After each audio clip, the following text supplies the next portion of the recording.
Actuellement, nous sommes dans un processus de déstabilisation en fait, parce que nous avons eu des élections le 30 décembre dernier, où nous avons un nouveau président de la République.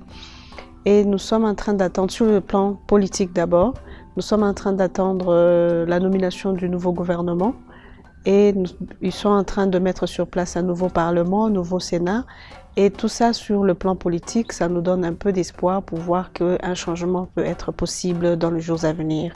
Parce qu'on vient de changer un président qui a fait plus de 15 ans au pouvoir. Alors l'alternance était plus que nécessaire pour nous afin de voir les choses changer. Donc nous espérons dans ces nouvelles institutions pour voir leur travail et comment ils vont répondre aux besoins de la population. Bien que la route n'est pas toujours facile et la situation n'est pas facile, mais nous espérons. Sur le plan politique, c'est ça. Mais pour le moment, quand même, sur le plan politique, il y a des tumultudes, il y a des bouillonnements, il y a de mécontents, ainsi de suite.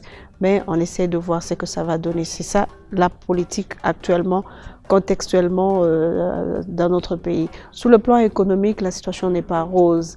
Nous avons des problèmes des chômages, surtout chez les jeunes et chez les femmes. Il y a beaucoup de chômage, il n'y a pas de boulot, la population elle est très pauvre et ça crée toujours des problèmes sur l'équilibre sociétal. Et sur le plan sanitaire, on peut également dire qu'en général, le pays ne va pas très bien parce que des structures ne suivent pas, des structures solides, ainsi de suite. Et sur le plan sécuritaire, ça continue toujours, les bruits de bottes continuent dans l'est du pays où il y a des villages qui se déplacent. Des milliers de familles qui n'ont pas d'abri parce qu'elles doivent se déplacer et fuir leur pays, leur village et leur territoire. Donc sur le plan sécuritaire, on n'a pas encore arrivé à maîtriser les poches des résistances de groupes armés et c'est situé toujours à l'est du pays. Et comme vous le savez, nous avons toujours dans notre pays les problèmes d'Ebola. Ebola dans la partie aussi est, où une région, disons 2-3 régions sont touchées par ce virus d'Ebola et la situation sanitaire ou bien les structures de santé au pays se battent du jour au lendemain, chaque jour, pour essayer de maîtriser l'épidémie.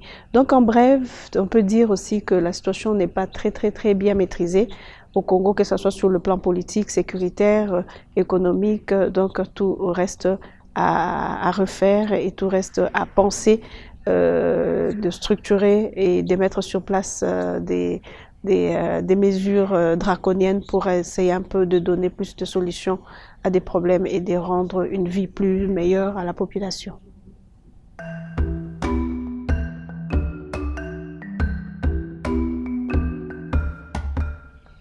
Le mouvement féministe, c'est vrai, c'est à travers le monde et les Congolaises réunies dans des associations locales, dans les ONG nationales, sont très informées, sont très au courant et elles participent à elles sont membres de plusieurs organisations féministes à travers le monde.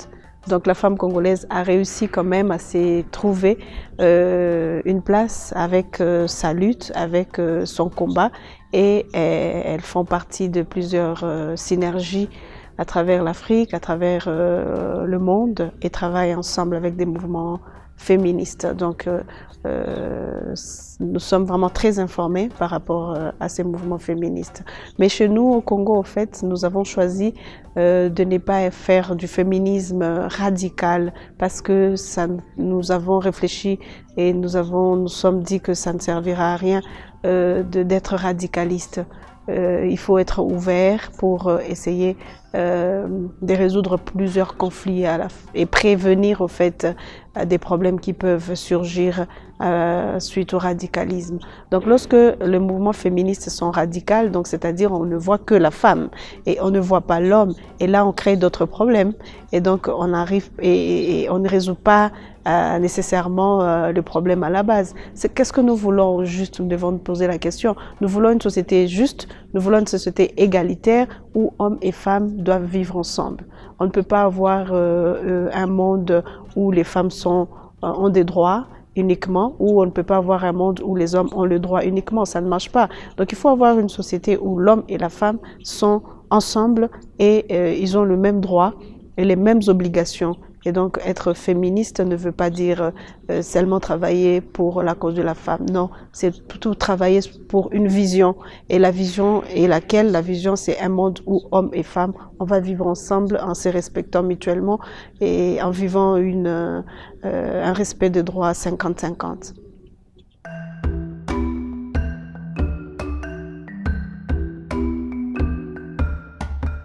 En général, d'abord, le journaliste au Congo, c'est un porte-voix, c'est la voix de sans voix. Parce que chez nous, il y a une grande fossé entre les autorités de mon pays sur le plan politique et la population locale. Donc nos autorités vivent dans leur monde et la population vit dans son monde. Il n'y a pas de rapprochement, il n'y a pas de dialogue. Alors les médias jouent ce rôle-là de rapprocher les autorités politiques, politico-administratives de la population. Donc les dialogues souvent passent par les médias.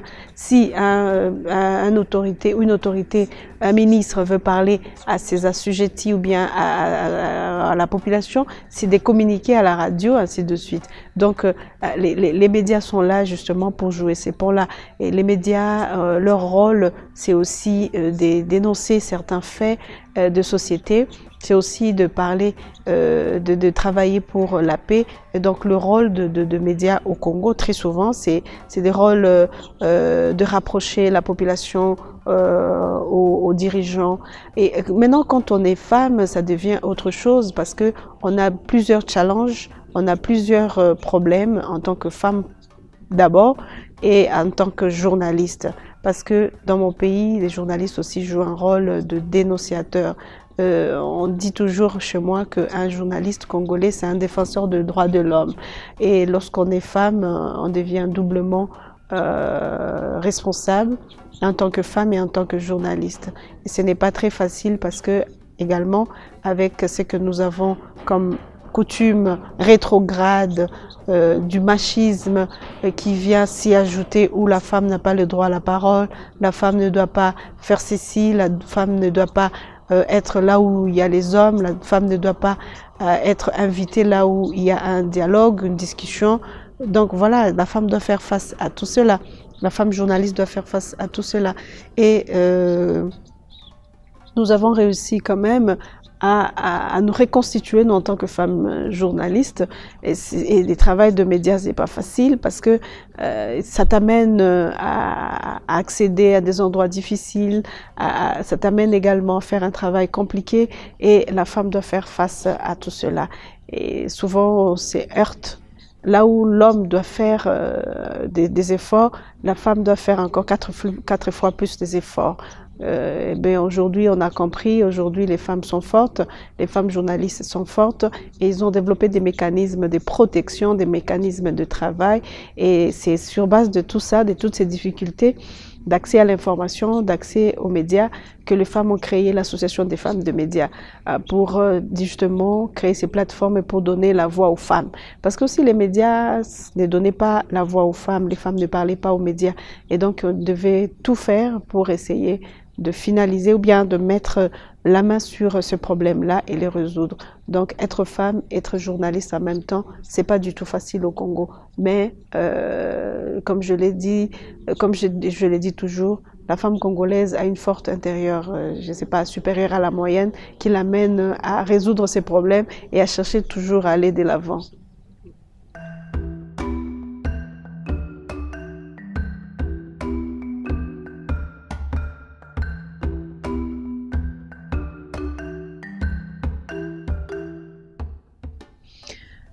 Au fait, il faut voir ça de manière. Hein. Il faut pas toujours voir le vide à moitié, le verre à moitié vide ou le verre à moitié plein. Et donc, il faut voir le deux. La femme, oui, elle est victime. Elle est victime de quelque chose. Et il faut dénoncer lorsqu'elle est victime. Il faut parler de son état de victime. Il faut parler, non seulement rester également sur l'effet d'être victime, mais il faut rentrer dans son histoire et comprendre pourquoi elle est victime. Mais il ne faut pas non plus rester là-bas. Il faut aller au-delà de la victimisation. Il faut parler également de comment sortir de cet état de victime. Donc, c'est nous, en tant que femmes journalistes, nous avons compris cet aspect des choses. Lorsqu'on est victime, oui, on en parle. On est victime, on présente la femme comme victime, mais on n'en reste pas là. Parce que si on reste dans cet état de victimisation, nous allons nous affaiblir et nous allons rester dans la victimisation. Il faut aller au-delà, il faut comprendre ce qui s'est passé, comment ça s'est passé, pourquoi ça s'est passé. Et la conséquence, elle est où? La conséquence, c'est qu'aujourd'hui, elles sont victimes. Et alors, essayer de chercher des solutions pour sortir de cet état de victimisation. Et c'est ce que nous avons réussi à faire. La femme a réussi à traverser cette route de victimes. Aujourd'hui, elles sont de femmes leaders. Aujourd'hui, dans mon pays, on ne parle pas des femmes victimes de violences sexuelles. On les appelle de survivantes de violences sexuelles parce qu'elles ne sont plus des victimes. Elles ont dépassé cet état-là. Elles ont survécu. Elles ne sont plus mortes, elles ne sont plus victimes, elles ne veulent plus qu'on les appelle victimes. Non, elles sont des survivantes. Ces survivantes-là donnent de l'espoir à toute leur communauté. Et donc, brièvement, on peut dire de la victimisation à l'état de survie et de l'état de survie vers l'état de leadership.